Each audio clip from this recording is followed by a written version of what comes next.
un súper invitado porque no viene todos los días al país. Es un hermano del continente. Quiero darle la bienvenida y recibirlo con cariño al país, por supuesto, y a esta casa periodística. Carlos Felipe Jaramillo, más colombiano, el apellido imposible. Bienvenido, vicepresidente del Banco Mundial, América Latina y el Caribe. ¿Qué tal su llegada al país? ¿Cómo se siente? Muy Bienvenido. bien, muchísimas gracias, Claudia. Un placer estar contigo aquí en La Razón. Vamos a dar un par de referencias, además de ser vicepresidente del Banco Mundial, América Latina y del Caribe. Quiero contarles que nuestro invitado sí que sabe de economía, tiene una formación especializada en economía, tiene una maestría y un doctorado en economía del desarrollo en la Universidad de Stanford. Ha dado clases en el Departamento de Economía de la Universidad de los Andes, en Bogotá, en la Universidad de Maryland, College Park. Además, ha formado parte del gobierno colombiano, también a cargo de la economía, sabe mucho de desarrollo de la economía y desarrollo de los países. Así que creo que nos va a ayudar muchísimo a intentar ver algunas directrices de por dónde hay que ir en la lucha, creemos, principalmente la lucha contra la pobreza, la lucha contra la desigualdad, porque la pobreza duele, pero la desigualdad a uno lo revela. Cuando usted piensa en la economía y en los números, pensará primero que detrás de esos números estamos nosotras y nosotros, ¿no? Gente de carne y hueso que sufre. Así es, Claudia. Y por eso me uní al Banco Mundial hace ya unos buenos años, porque el Banco Mundial redefinió su misión hace, no sé, cerca de 30 años. Después de un periodo muy duro que fue ese de los 80, de la crisis de la deuda, y ahora nos hemos dedicado exclusivamente a luchar por la eliminación de la pobreza, ayudarle a los países a eliminar la pobreza. Además, cuando hace referencia a los 80, hay también como una mirada más fría, con recetas más frías. Venimos de un auge del neoliberalismo en términos de principios ideológicos, pero recomendaciones económicas también a un otro momento que no es que se oponga a lo que estoy describiendo, pero sí intenta ver otras vías, fórmulas más mestizas en la lucha contra la pobreza. Quiero hacer referencia a su experiencia en Kenia también. Se ha desempeñado como director del Banco Mundial para Kenia, para Ruanda, Somalia, Uganda, con sede en Nairobi. Ahí sí que podemos mirar realmente dificultades que pueden ser más agudas de las que vivimos en América Latina, ¿no? Cuando uno dice crisis económica y sobre todo pobreza, desnutrición, viene inmediatamente la imagen de los países africanos. Ha sido un antecedente que le ha marcado, sin duda. Sí, una experiencia realmente fascinante y una diversidad de experiencias. Por un lado, algunos países todavía sumidos en la miseria, países como Somalia, donde lamentablemente hay mucha violencia y la gente apenas sobrevive, y otros países como Kenia, como Ruanda, que vienen creciendo, llevan unos 20 años creciendo a tasas de 8 o 10% y saliendo muy rápido de la pobreza, haciendo las cosas bien. Entonces he aprendido mucho de que... ¿Qué es hacer las cosas bien? Mira, hacer las cosas bien es parte de lo que tú dijiste, que es saber entender el propio país y adaptar un poco el conocimiento global a las necesidades del propio país. No adaptar recetas estándares, sino saber adaptar estas políticas al país. A propósito de las recetas, me imagino que usted ha escuchado muchísimo en los medios de comunicación esto de seguir las recetas del Banco Mundial o no seguir las recetas del Banco Mundial.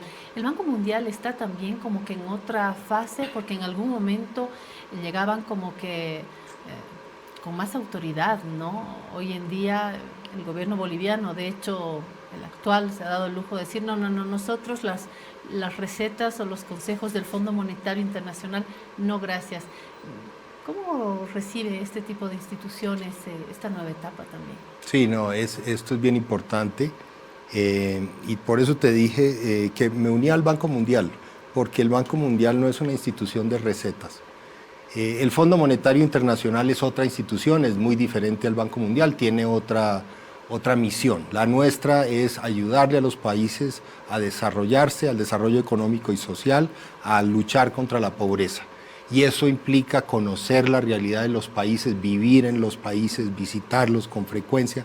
Nosotros tenemos una presencia aquí en Bolivia de hace más de 50 años. Hemos financiado infinidad de proyectos y me alegró mucho en este viaje, hace ya varios años que no venía, ver progreso aquí en La Paz. Lo veo, lo siento, veo la clase media más pujante, veo más ventas, más poder adquisitivo y las cifras lo dicen. La gráfica de los últimos 20 años de la pobreza viene cayendo continuamente. Bolivia lo ha estado haciendo bien y yo creo que hemos puesto nuestro granito de arena con tantos proyectos de financiación y de asistencia técnica del Banco Mundial y seguramente de otras entidades. Y eso me tiene muy contento. A mí lo que me tiene contenta, Carlos Felipe, es que se vea en un economista esa otra beta que es la del sentir, más del sociólogo que mira, que siente, porque la economía no solamente se ve en los gráficos, en las cifras, en los crecimientos traducidos en números y porcentajes, sino también en lo que se respira en una ciudad o en un ámbito rural. Tengo entendido que ha tenido un encuentro con el presidente boliviano, Luis Arce. ¿Cómo le ha ido con este encuentro? ¿Qué sacamos en limpio? Todo lo que se pueda decir a la prensa. Muy bien, muy bien. Yo lo conocí mucho, yo trabajé por 4 años en la región andina y en aquella época él era ministro de Economía y Finanzas. Entonces fue un gran placer volver a saludarlo y conversar. Y hablamos principalmente de la estrategia que estamos empezando a diseñar en el Banco Mundial de apoyo para los próximos 4 años en Bolivia. Y le pregunté por las prioridades, en qué áreas puede ser el Banco Mundial más efectivo, ayudarle al gobierno y al país a salir adelante. Le compartimos el éxito que ha tenido el banco en desarrollo rural, porque le hemos apostado desde hace casi 20 años al desarrollo rural a través de varios proyectos, especialmente uno que es ejemplo internacional, que es el programa de alianzas rurales. Y hemos propuesto hacer una nueva fase importante. Ese proyecto le llega hasta las comunidades más pequeñas, más pobres, a los agricultores pequeños, a las asociaciones de productores, para ayudarles a que vendan mejor sus productos, a que le añadan valor agregado, a que lo comercialicen mejor. Ese tipo de proyectos conversamos con el presidente Arce y hablamos de nuevos posibles proyectos para los próximos 4 años aquí en Bolivia. Es también muy interesante poder entrar al desarrollo de un país por la puerta del campo, porque ahí es donde producimos, ahí es donde cultivamos, ahí es donde crecen nuestros alimentos y creo que esa idea y realidad de que se vacían los campos para venir a hacinarnos, a aumentar el hacinamiento en las ciudades, no siempre es el mejor camino, como no es tampoco un buen camino el pensar el desarrollo y el crecimiento únicamente desde una perspectiva urbana. A veces uno dice, ¿cómo está creciendo Colombia? Estuve en Bogotá y los edificios y tal, y los puentes, y nos olvidamos de la puerta del campo, que es fundamental hoy que estamos ya en plena crisis de los alimentos y de los precios de los alimentos. Pero me estoy yendo a otro lado. Quiero volver al encuentro con el presidente, me ha dado un eje. ¿Se anima a darme un par de temas más en los que han coincidido y en los que de repente se van a tejer buenos puentes con Bolivia? Sí, Claudia, mira, no hay nada totalmente en firme, pero hablamos, por ejemplo, de combinar el esfuerzo de alianzas rurales con riego tecnificado. porque en Bolivia hay muchas zonas en que hay un problema de agua, y sobre todo en los momentos críticos del crecimiento de las plantas. Hablamos de darle electrificación, sobre todo en las zonas más apartadas, y haciendo el cambio del chip hacia la energía renovable que no sea dañina con el medio ambiente. Hablamos también mucho del tema de la Amazonía y la población que vive allá y cómo ayudarle para que tenga una producción y unos ingresos, pero sostenibles, ¿no? Sin dañar a la madre naturaleza y guardando los bosques. Y hablamos también como hay muchas partes de Bolivia en que se ha perdido la cobertura forestal y la importancia tal vez de iniciar un programa de reforestación. Solo para darte alguna sensación de la... Para esto hay que llegar a acuerdos con la empresa privada también, con estos sectores que no han tenido forzosamente un buen diálogo con un gobierno como el del Movimiento al Socialismo. Creo que aquí también hay un desafío. Volvamos a hablar de economía, de América Latina, partamos por Bolivia y luego nos vamos a ir un poquito por la región. ¿Cómo está sintiendo Bolivia en términos de números, de ambiente y cuál es la fotografía que se lleva y de pronto a partir de acá también ir visualizando algunos ejes que nos quedan por trabajar, ¿no? ¿Qué estamos haciendo bien desde esta perspectiva, desde la perspectiva del Banco Mundial? ¿Qué sí está saliendo bien y qué no tan bien? Mira, te diría que en lo que he podido ver después de tantos años de no venir a Bolivia, algo que me ha sorprendido muy positivamente es cómo Bolivia ha logrado mantener estabilidad económica, recuperarse del gran golpe de la pandemia, que fue un año muy duro, el 2020, no solo para Bolivia, para la mayor parte de los países de la región y del mundo. Pero ha habido una excelente recuperación. Entiendo que ya en los próximos meses, al final del año, ya va a estar Bolivia en niveles de actividad económica anteriores a la pandemia. Pero lo más fascinante ha sido cómo Bolivia ha podido controlar la inflación. Porque la inflación es algo que a mí personalmente me preocupa y en el Banco Mundial nos preocupa porque es un impuesto a la gente más pobre. Cuando suben los precios de los alimentos, y Bolivia tuvo hiperinflación, eso es algo que amenaza la vida de la gente. Y Bolivia ha logrado mantener la inflación, que por lo menos a hoy, coyunturalmente, es la más baja de América Latina. Hay economistas que dicen que mantener esto tiene otros costos que están detrás de lo que estamos viendo, subvenciones, que hay una factura que se está acumulando por mantener este nivel de la inflación, esta cifra, ¿no? Mira, no he hablado con ellos todavía, pero el resultado es muy positivo, por lo menos en materia de pobreza. Esto es algo que estamos viendo muy negativamente en muchos otros países de la región, que los precios han venido subiendo muy rápidamente. Es cierto que ahí una cosa es el manejo de muy corto plazo y otra cosa es el manejo de mediano y largo plazo. Y entonces sí, yo te diría como economista que tiene algunos costos. Han subido mucho los precios de los combustibles a nivel internacional. Ahí es donde se nos infla también la subvención, ¿no? Entonces hay subvenciones, pero que son generalizadas en casi toda la región, porque es muy comprensible que los gobiernos traten de mantener los precios, por lo menos las alzas, muy controladas. Es muy difícil pasar, hubo un aumento, ¿no?, de casi 70, 80, 90% de los precios de los combustibles.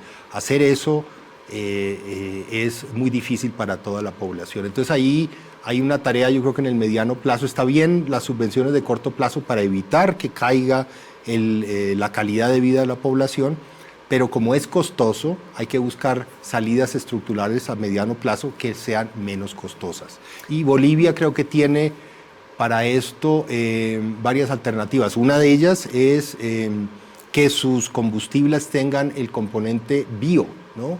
Biocombustibles que se producen en Brasil, se producen en Argentina, en Colombia, utilizando algunas plantas que pueden servir como aditivos al diésel o a la gasolina. Y hay proyectos que han comenzado en Santa Cruz, ha sido uno de los regalos comenzar ya con esta idea y transitar lo más rápidamente posible a esta otra era, ¿no? Ya la energía renovable, la energía más sana, creo que ya es una urgencia, dadas las señales que está dando el planeta.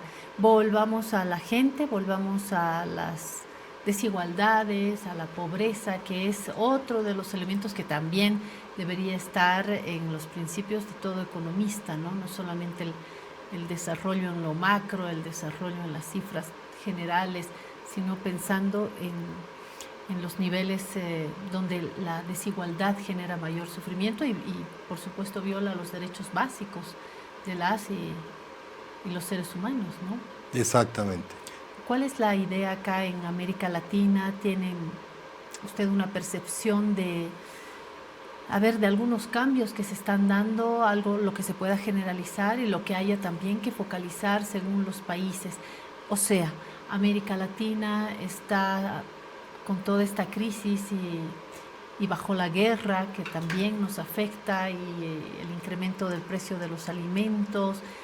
América Latina está volviéndose un país o una región con países más pobres, más desiguales, más violentos. ¿Cuál sería la fotografía primero de la región y luego, si quieren, podemos entrar en algunos países clave?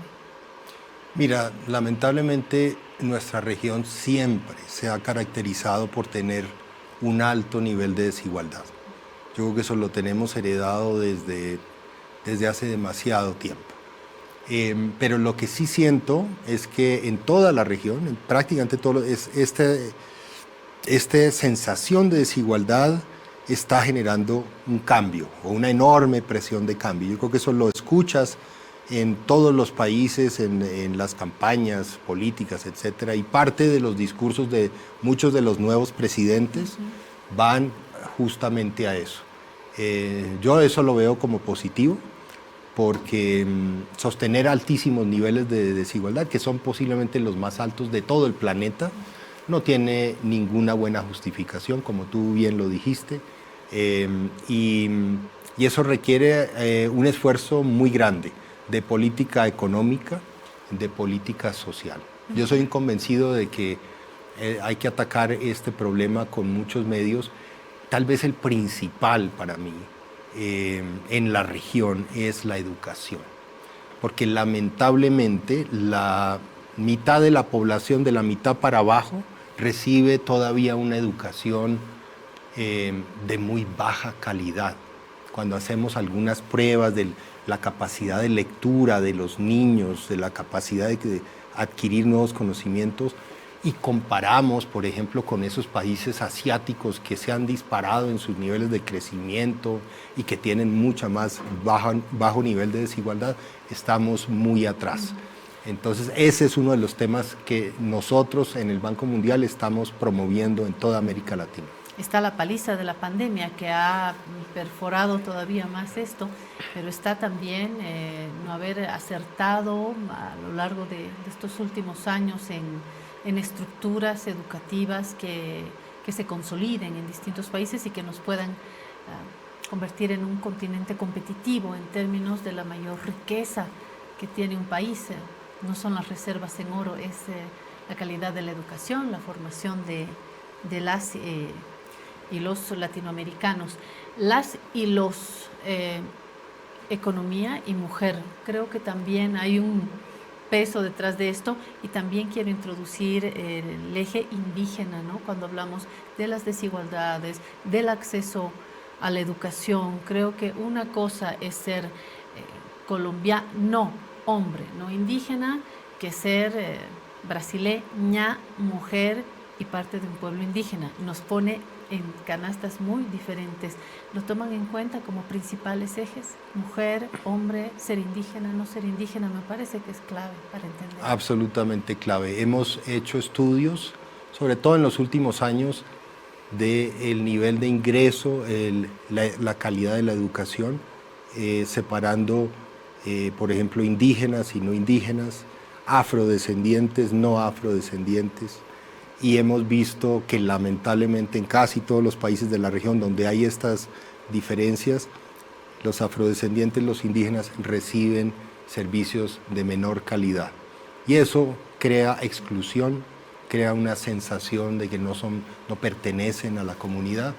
Y estamos promoviendo programas para que haya inclusión, y por eso queremos que haya inclusión en todo el proceso de desarrollo, que haya resiliencia, que es esto de resistirse a los embates del cambio climático, y que haya igualmente que el crecimiento sea sostenible y que no destruya a la madre naturaleza. Hace un tiempo contaba yo, en serio y en broma, que una casera que vendía pan dijo, no, la marraqueta ya no cuesta tanto, cuesta más. Y dije, ¿pero por qué? Por Rusia, dijo, por la guerra en Rusia. ¿Cómo nos afecta esto? ¿Cómo nos ha estado afectando hasta ahora? ¿Y cuáles son los riesgos para la región? Porque sabemos que las papas están que queman allá del otro lado. ¿Y para nosotros qué? ¿Cuáles son los verdaderos riesgos? Es cierto, Claudia. Yo ando preocupado por esto que ha venido sucediendo, porque ha generado un cambio muy grande. El 2022 en que estamos debería haber sido un año de retorno a la normalidad, pero esa guerra unida a la inflación y la escasez de algunos alimentos, la subida de los precios de los combustibles que están relacionados con la guerra. Todo tiene relación con todo, ¿no? Exacto, nos ha generado un ambiente externo muy difícil. Algunos nos hemos podido beneficiar en América Latina porque exportamos algunos de esos productos que han subido de precio.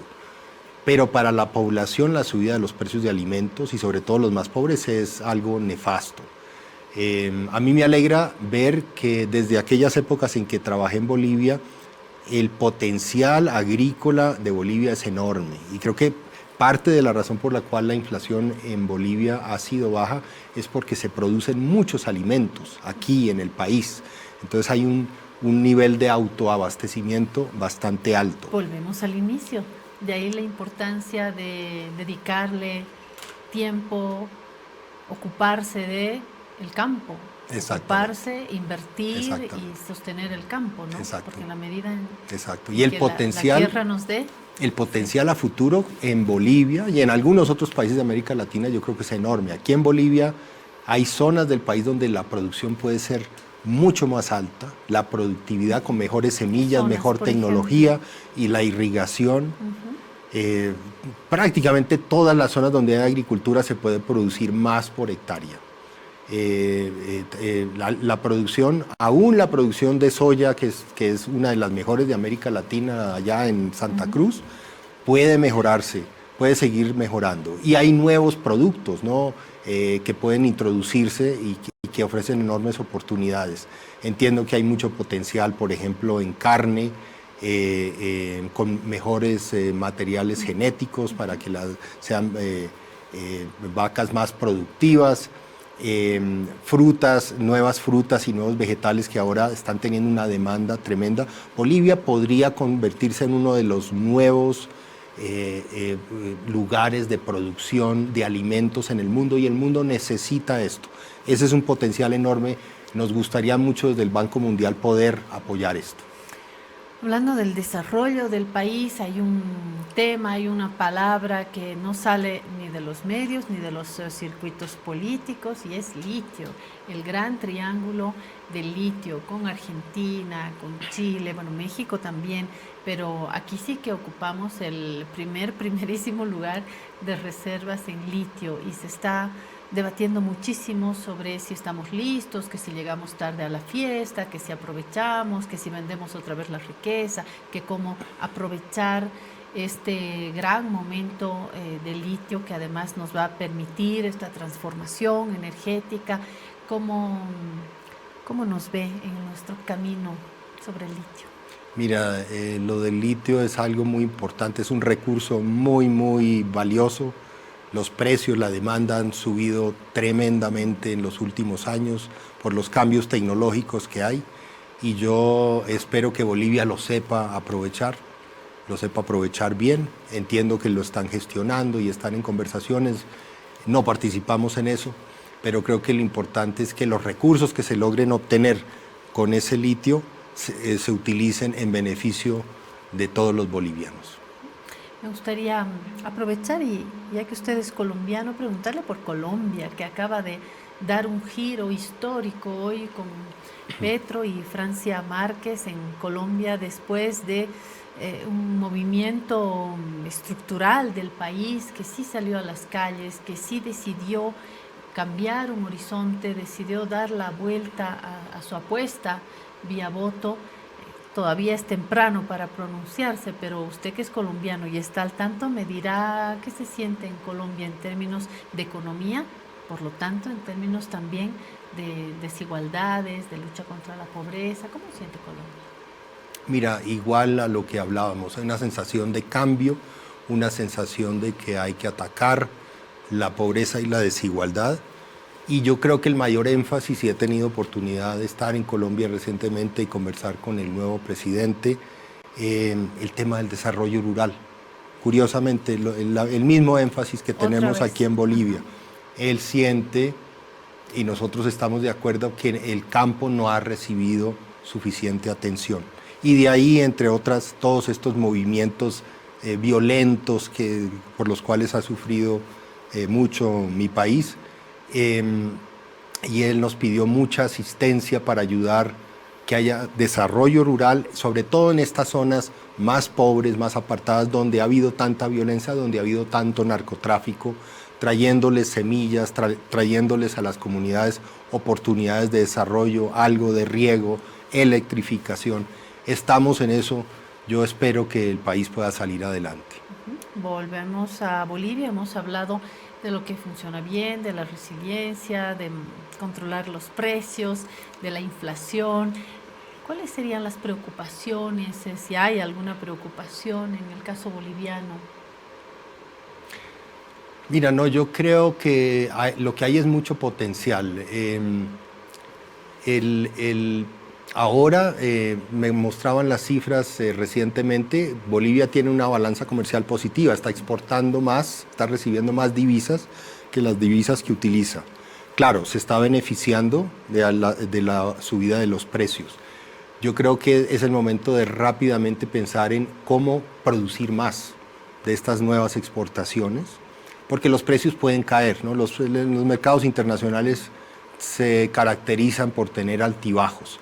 Entonces el reto para Bolivia y otros países de la región es cómo en un momento en que el mundo está pidiendo más agricultura, más alimentación, cómo poder aprovechar estas oportunidades. Yo creo que Bolivia está muy bien posicionado y como te digo, por eso queremos hacerle mucho énfasis en los programas del Banco Mundial a las inversiones en el campo, para que haya esa productividad, ese ingreso, ese empleo y divisas, porque al final es muy importante tener divisas para poder hacer las importaciones que el país requiere. Y como dijo Juan Luis Guerra, ojalá que llueva café en el campo y que llueva igualdad y que llueva educación y que llueva mayor ingreso a unas zonas en América Latina que definitivamente han estado condenadas a la exclusión, ¿no? Y por eso las poblaciones rurales no ven mejor perspectiva que irse a la ciudad, conseguir un trabajo y se vacían los campos, ¿no? Creo que hay que encontrar también esa perspectiva de volver a atraer al campo y volver a hacer la economía también desde allí. Para terminar, mi última tiene que ver con las fuerzas que se pueden unir en América Latina. La Unión Europea es una estructura tan grande que les ha costado tanto tiempo, décadas, montarla y hasta hoy está viviendo todavía sus distintos ritmos, sus distintas musculaturas en la economía. ¿Qué perspectivas en América Latina, dado también este inmenso territorio, culturas tan diferentes, gobiernos pero con los plumajes de todos los colores?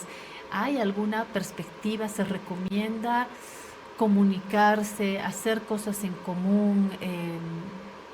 ¿Qué me dice de las instancias que nos puedan articular no sé si en los organismos que ya tenemos? No estoy pensando, por supuesto, en la OEA, estoy pensando en otros. Se dice mucha sigla, pocas nueces. No sé cuáles serían las instancias multilaterales. ¿Qué idea tiene acá? Mira, yo tengo la oportunidad de de viajar a todos los países de América Latina y de conversar sobre todo con los ministros de Economía, de Finanzas, de Planificación. Yo les digo a todos, es sorprendente cómo la problemática en la mayoría de los países es tan parecida. Hemos heredado todos problemas de desigualdad, de pobreza, de poca atención al campo. Comuniquémonos más, juntémonos, tratemos de aprender los unos de los otros, quién los está haciendo bien. Yo los he convocado algunas veces, ellos vienen por lo menos una vez al año a Washington en una reunión que hacemos, que es la reunión anual del Banco Mundial. En este caso se va a dar en 2 semanas. Y van a venir los ministros de Planificación y de Economía de Bolivia y vamos a tratar de convocarlos para que conversen más, para que se aprendan, y el Banco Mundial puede jugar un papel de convocar y de generar esos intercambios. Muchas gracias. Carlos Felipe Jaramillo, vicepresidente del Banco Mundial América Latina